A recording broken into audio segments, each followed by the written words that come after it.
So what's up mga ka-idol no? Mao na po niyang gibiradahan ako diri mga ka-idol no. Part 2 ni mga ka-idol ato ning adobohon ning inad-ad na kugita mga ka-idol. Unahon sa natong mikos-mikos ang mga ingredients mga kalamas-lamasan diha mga ka-idol no. Para mura sa lasa po. Mo na siyang inad-ad mga ka-idol no. Ato na lang iluno diha ang pinabtik sa karahay nga gamay mga ka-idol. Din after ana mga ka-idol no, matik na. Mikos-mikos na sad ta. Ana ray tirada diha mga ka-idol. Labas kinang kugitaha mga ka-idol no. Ingana jud ang tirada basta magkugi og pamana mga ka-idol. Then mikos-mikos ata mga ka-idol. Presko pa kay na mga ka-idol no.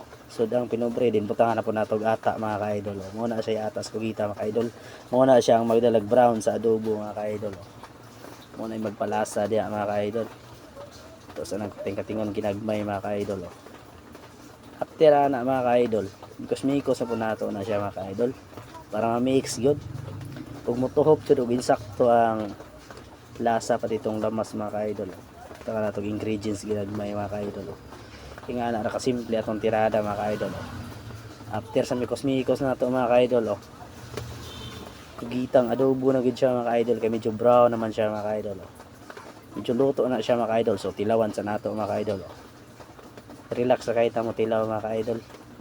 Kaya init pa kayo mga ka-idol. Sa mga ka-idol. Muna siya mga ka-idol. Thank you for watching.